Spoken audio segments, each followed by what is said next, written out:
So in this video we're going to look at solving polynomials. These are variable expressions where the exponents of the variable are always whole numbers, so 0, 1, 2, 3, 4, something like that. We're going to pay special attention to quadratics, but a lot of these apply to all polynomials. So we're going to go over a few different approaches you can use. So the first approach is you can solve by factoring.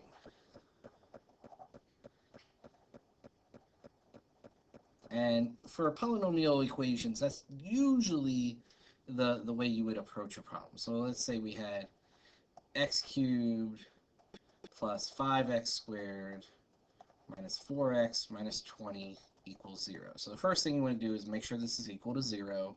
So if there's any terms on the other side of the equation, bring them all so you have them all on one side. And then you're going to go through the factoring kind of process. And so real quick, what you want to look for is there a GCF involved? Then the next thing you want to look for is, can you do any grouping? And then you're going to look to see if there are any kind of special factoring, difference of squares, perfect square trinomials, sum or difference of cubes. And then the last thing, you do the product of binomials approach. And probably when you learn factoring the first time, you probably saw you got product of binomials things most of the time, but these other things do show up. So like this first problem, there's no GCF, but I do have 4 terms here I want to factor, so I can group these up. So I'm going to pair them up. Look at the first two. The GCF of the first two is x squared. So factor that out, and we get x plus 5. In order for grouping to work, whatever you get in that parenthesis, you have to get over in this parenthesis. So that means I have to factor out a negative 4. Common factor of x plus 5, and the other part of this is x squared minus 4. And then x squared minus 4, well, that's one of the special ones. That's a difference of squares, so x plus 5. And then this factors as x minus 2, x plus 2. And so how factoring works when you're solving equations is you set each factor equal to 0, and you solve it. So this goes back to that zero product principle that you probably learned when you first learned about solving by factoring in a previous course. So you want these all to equal 0, so we got these answers, negative 5, negative 2, and positive 2. And the fact that we got 3 answers and this was a 3rd degree polynomial, that's not that surprising. A lot of times that highest power will be the number of answers. At this point in the semester, we're really looking for just real answers here, real solutions. But we'll talk about later, what if we have answers that aren't real. So that's the first way, factoring. It doesn't have to necessarily be grouping. It can be any of the type of factoring we have talked about in previous courses. The second type of way is taking roots. So if I want to solve by taking roots, I'm going to look at kind of 4 different situations. Let's say I have x squared equals 4, x squared equals negative 4, x cubed equals 27, x cubed equals negative 27. Okay, so notice I could move the 4 over and factor this first one, but I'm missing that x term in the middle. I'm missing something, ax squared plus bx plus c on this first one. I'm missing this part. So what I say is taking roots is usually a good approach if you just have the leading term and the constant term, and you don't have any middle stuff, then this might be an alright way to approach the problem. So what I want to do is I want to get rid of the square, so I'm going to square root both sides of my equation, and that's going to give me x equals plus or minus 2. I have to account for the fact that if you take negative 2 and you square it, you also get 4. So positive 2 gives you 4 and negative 2 gives you 4. Now, on the second problem, same idea. If I take the square root of both sides, now I get these are non-real. There are two answers here, and we'll eventually talk about what those two answers are. At this point in this semester, I just want to say they're non-real solutions. Now, if I come over to, I have a cube, I want to do the cube root. So the cube root, that's the opposite of the third power cubing. So that'll give me x equals, so what number times itself 3 times? Give me 27. Well, that would be 3. And just positive 3. If it was a negative 3, a negative times a negative times a negative would be negative. So this has to be positive 3. Now, if I look at this last one, when I do the cube root, what I get is negative 3. Negative 3 times a negative 3 times a negative 3 is a negative 27. So what I see here is, if for odd powers and odd roots, if I start with a positive, I'm going to get a positive, and I start with a negative, I'm going to get a negative. Whereas with even powers, if I start with a positive, I'm going to get 2 real solutions, and if I start with a negative, I'm going to get non-real solutions. So just be aware of that. Be careful when you're taking roots. But this can work for, if I have what's x to the 4th equals 625, let's say. So I say I want to do the 4th root of both sides, 4th root. So x equals, because this is an even power, I'm going to get plus or minus 625. And then I want to do, let's see, that should be under what it is, but just want to double check. All right, so yeah, so 5, 4th root of 5. And if you want to know how can you do that, well, just keep in mind that a 4th root is actually a square root of a square root. So that's a way you can do that. You say, what's the square root of 625? And that would be 25, and then the square root of 25 would be 5, so plus or minus 5. But we see that same thing. Anytime the power is even, and you do an even root, you get the plus or minus. Now, if the power is odd, and you do an odd root, you get whatever sign was there. So odd power, you do an odd root, you get whatever sign you had there.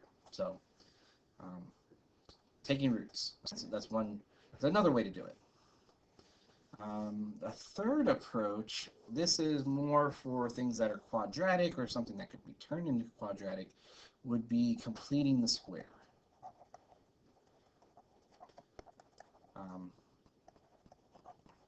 While it's not necessarily a preferred way by a lot of students, you do need to know how to do it, because it is going to show up from time to time in the course in problems that you need to complete the square. So let's kind of look at an example here and kind of walk our way through it. Let's say we have 3x squared plus 4x minus 7 equals 0. So something like that. Not let's make this that might actually factor. Let's make that a 5. Yeah. Okay. So not going to factor. So it doesn't factor. So here's the steps what you do. And what we're looking at is we're starting with something that looks like this. So first thing I want to do is divide by whatever a is. So in this case, 3. I'm going to divide everybody by 3. So divide everybody by 3. As I do everybody on both sides of the equation, really what I'm doing is multiplying by a third and distributing it. But it's just easier to say I'm going to divide by 3. Okay, so 5 thirds equals 0. Next thing I want to do is move the constant. So this 5 thirds I'm going to add to the other side of the equation.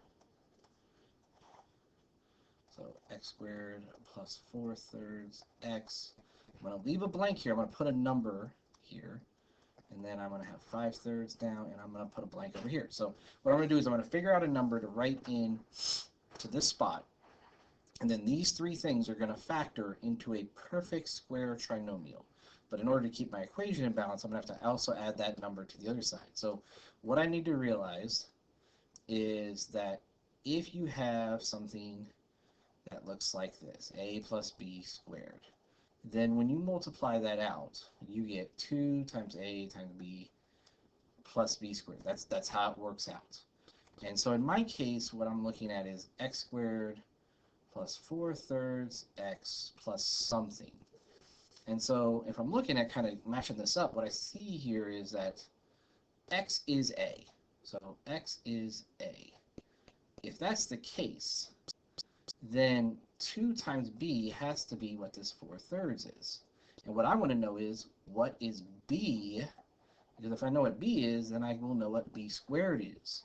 So, you think about, well, let's take half of each side of this and see what we get. Well, 4/6, or 2/3. And then what I want is that square. So I'm going to square that, and that's going to tell me what this needs to be. So the way you square a fraction, square the top, square the bottom, 4/9.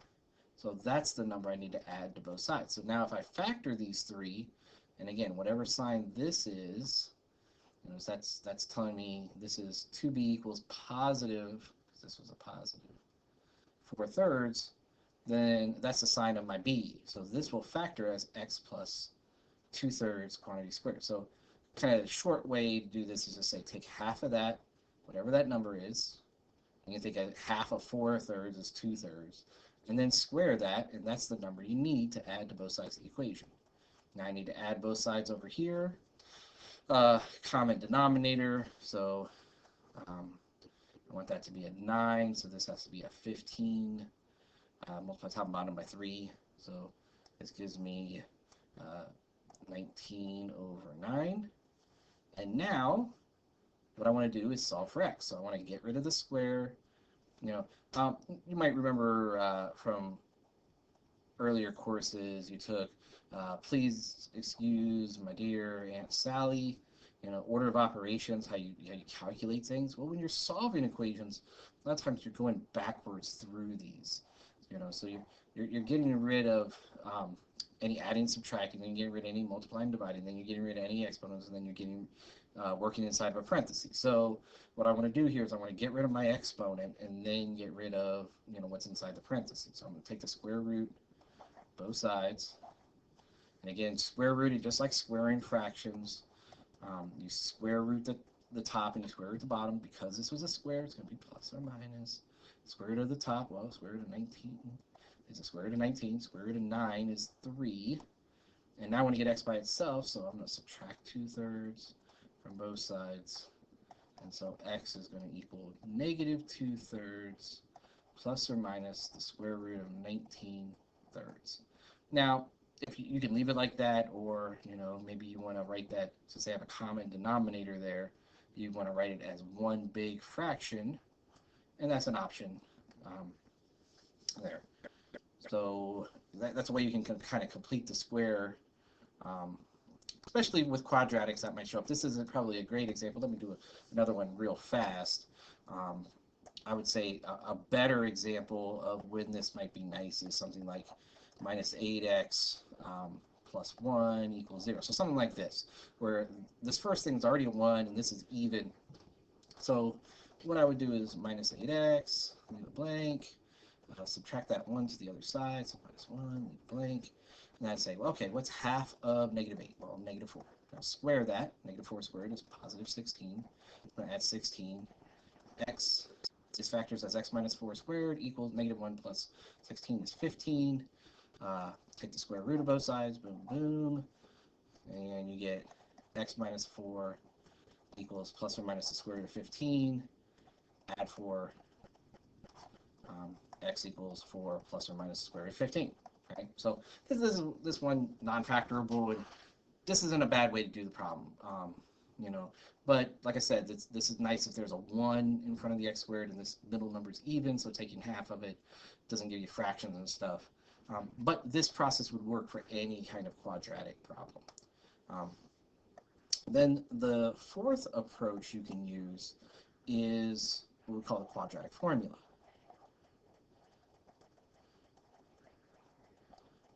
And so first thing I'm going to do here is I'm going to go ahead and real fast, I'm going to show you where the quadratic formula originated from, and then we'll look at a couple examples using it.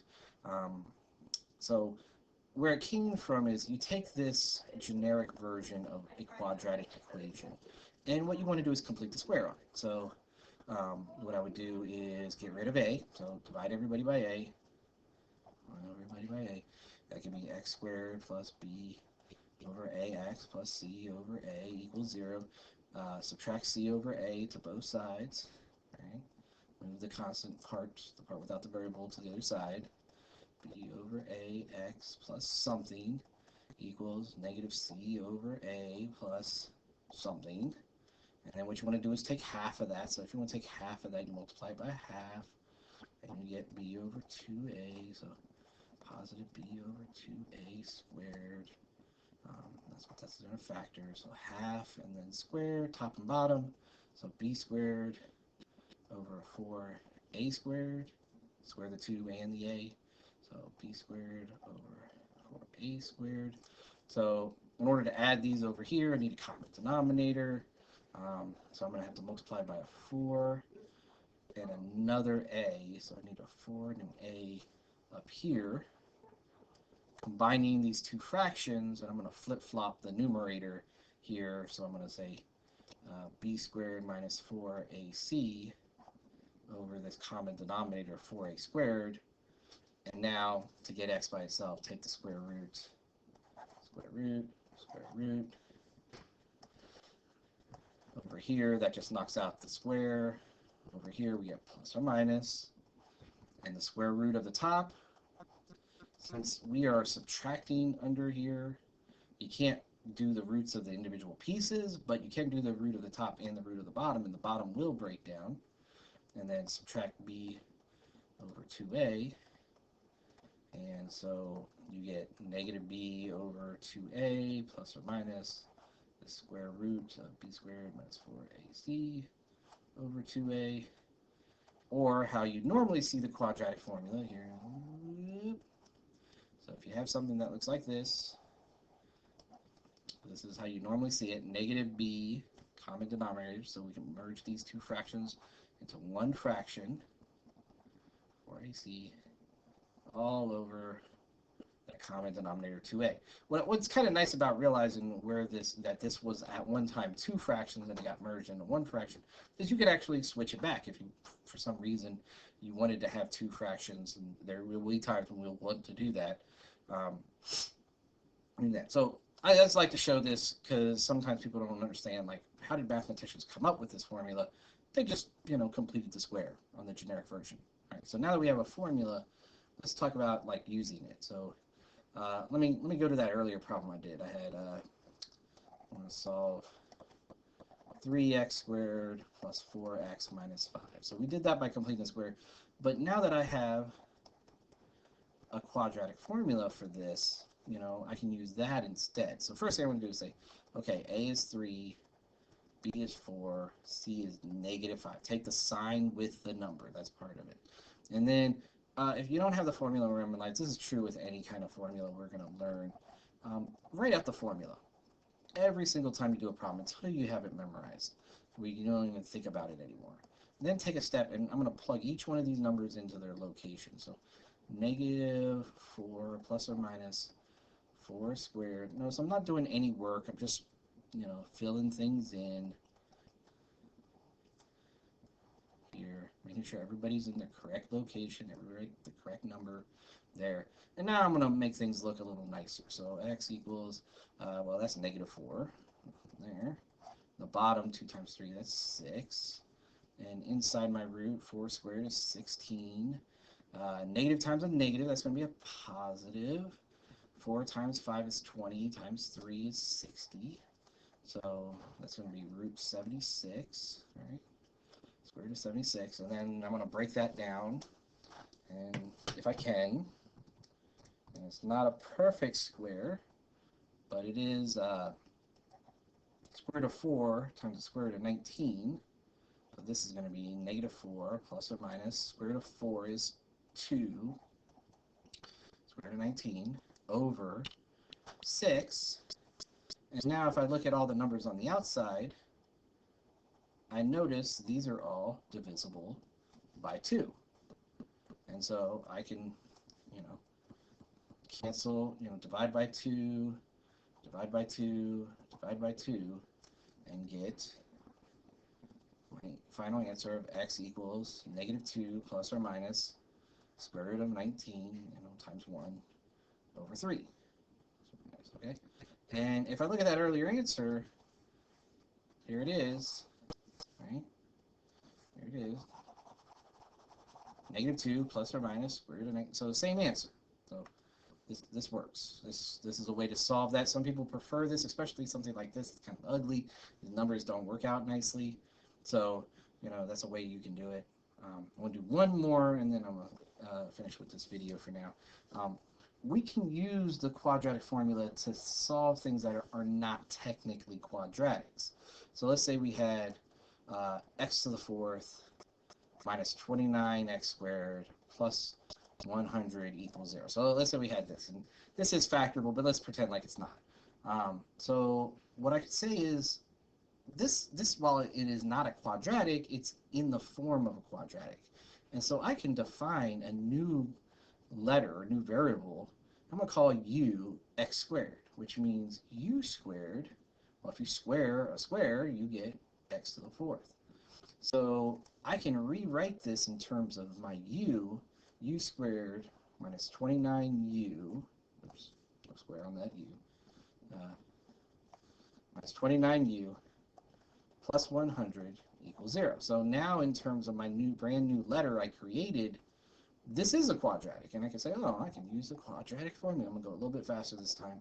Negative b plus or minus b squared minus 4 times a is 1 times c is 100 all over 2 times a, which is 1. So negative, negative, that's going to be 29. Positive, negative, this is 2 times 1 is 2. Let's see what we get. 29 squared, that's 841, minus 4 times 1 times 100 is 400.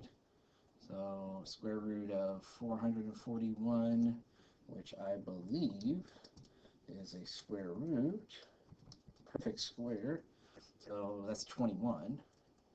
So this is u equals 29 plus or minus 21 over 2. Well, that's going to be 50 over 2, 29 plus 21. And 29 minus 21 is 8 over 2. So 25 and 4. Now notice that's for u, but I'm not solving for u. If I go back to the original problem, what I'm looking for is x. So I'm going to use the fact that, u equals this, and u is really x squared. So that must mean x squared equals that. If that's the case, if I want to get rid of the square, I'm going to square root these, and I will get x equals, well, plus or minus 5 and plus or minus 2. Again, remember, you start with a square, and you're doing a square root, plus or minus every time. So those are my solution to this problem. So even though this problem itself wasn't a quadratic, we could do what we call a change of variable, create a quadratic equation based on it, solve that, and then switch our variable back to our x's, and then go from there and solve it. So there you go, solving polynomials. There's 4 approaches you